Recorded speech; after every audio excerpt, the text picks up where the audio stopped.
আজকে একদম একটা অন্য ধরনের চিকেন রান্না করছি। জানি না এর আগে কেউ এইভাবে চিকেন রান্না করেছেন কিনা। আজকে রান্না করছি আম তেল দিয়ে চিকেন। তার জন্য প্রথমেই কড়াইয়ে সাদা তেল দিয়ে দিয়েছি। আমি সাদা তেলে রান্নাটা করছি, চাইলে সর্ষের তেলেও রান্না করা যায়। এবার আলুগুলো দিয়ে বেশ লাল করে আলুগুলো ভেজে তুলে নেব। আলু ভাজার সময় লবণ কিংবা হলুদ কোনো কিছুই দেবো না, আলুটা লাল করে ভেজে নেব। আলু ভাজা হয়ে গেছে, এবার তেল থেকে তুলে নিচ্ছি। দেখে হয়তো বুঝতেই পারছেন আলুটা কতটা লাল করে ভেজেছি। আলুগুলো এক এক করে তেল থেকে তুলে নিলাম। এবার তেলের মধ্যে দিয়ে দেবো চপ করে রাখা পেঁয়াজ। এখানে মিডিয়াম সাইজের 6টা পেঁয়াজ দিয়েছি। আমি আজকে 1.5 কেজি পরিমাণ চিকেন রান্না করছি, সেই অনুযায়ী সব মশলা দেব। আপনারা আপনাদের চিকেন অনুযায়ী মশলা কম বেশি করে নিতে পারেন। পেঁয়াজটা দিয়ে সামান্য পরিমাণ চিনি দিয়ে দিলাম, যাতে খুব তাড়াতাড়ি পেঁয়াজটা লাল হয়ে যায়। আর পেঁয়াজটা বেশ লাল করেই ভাজবো, নাহলে রান্নার রঙটা কিন্তু ভালো আসবে না। পেঁয়াজটা লাল করে ভাজা হয়ে গেছে। এবার এখানে 2টো মিডিয়াম সাইজের টমেটো চপ করে দিয়ে দিয়েছি। টমেটোটা দিয়ে বেশ খানিকক্ষণ মতো নাড়াচাড়া করে এবার এর মধ্যে দিয়ে দেবো 1 চামচ আদা বাটা, 1.5 চামচ মতো রসুন বাটা। আমি এই রান্নায় রসুনের পরিমাণটা বেশি রাখছি, চাইলে আস্ত রসুনের কোয়াও দেওয়া যেতে পারে। এবার কিছুক্ষণ মতো ভেজে নিচ্ছি। তারপর দিয়ে দিচ্ছি স্বাদ অনুযায়ী লবণ দিয়ে আরও কিছুক্ষণ কষানোর পর এর মধ্যে দিয়ে দেবো হলুদ গুঁড়ো দেওয়ার পর এর মধ্যে দিয়ে দিচ্ছি স্বাদ অনুযায়ী লঙ্কার গুঁড়ো। খুব ভালো করে কষাবো, নাহলে কিন্তু রান্নার রঙটা খুব একটা ভালো আসবে না।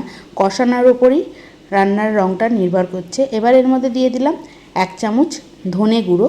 জিরে গুঁড়ো দেবো না, ধনে গুঁড়ো দিয়ে কিছুক্ষণ কষানোর পর আগে থেকেই চিকেন ভালো করে ধুয়ে জল ঝরিয়ে লবণ হলুদ মাখিয়ে রেখেছিলাম প্রায় আধ ঘন্টা মতো। এবার চিকেনের পিসগুলো দিয়ে হাই ফ্লেমে 7 থেকে 8 মিনিট মতো কষিয়ে নেব। এই সময় যদি চিকেনটা লো ফ্লেমে কষানো হয়, চিকেন থেকে প্রচুর পরিমাণে জল বার হয়, সেই মতো করে কিন্তু চিকেনটা আর কষানো হয় না। তাই হাই ফ্লেমে আগে কষিয়ে নেব। দেখে হয়তো বুঝতেই পাচ্ছেন চিকেন থেকে কিন্তু জল বার হয়নি এখনও। আরও কিছুক্ষণ মতো কষিয়ে নিচ্ছি। এবার গ্যাস সিম করে ঢাকনা দিয়ে ঢেকে প্রায় 10 থেকে 15 মিনিট মতো রান্না করব। আস্তে আস্তে চিকেন থেকে জল বার হতে শুরু করে দিয়েছে। কেউ যদি মনে করেন যে চিকেনে আর জল দেবেন না, এরকমই কষা রাখবেন, সেটাও কিন্তু রাখতে পারেন। কিছুক্ষণ মতো নাড়াচাড়া করে এর মধ্যে ভেজে রাখা আলুগুলো দিয়ে দেবো। আলুগুলো দিয়ে মিডিয়াম আঁচে প্রায় 4 থেকে 5 মিনিট রান্না করার পর এর মধ্যে দিয়ে দিলাম পরিমাণ অনুযায়ী গরম জল। আলুগুলো আগেই দিয়েছি, কোনো কারণে ভিডিও ক্লিপটা নিতে ভুল হয়ে গেছে। এবার গরম জল দিয়ে আরও 10 মিনিট মতো ঢেকে রান্না করলাম। দেখে হয়তো বুঝতেই পাচ্ছেন যে চিকেনের কালারটা কত সুন্দর এসছে। আলু চিকেন খুব ভালো করে সিদ্ধ হয়ে গেছে।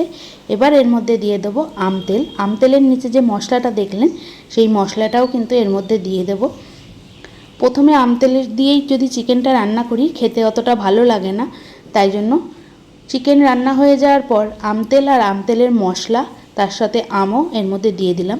প্রায় 3 চামচ মতো আমতেল আর মশলা দিলাম, আর 2 টুকরো আম দিয়ে মিডিয়াম আঁচে আরও 2 মিনিট মতো রান্না করব। এর মধ্যে কিন্তু আর গরম মশলার গুঁড়ো দেব না।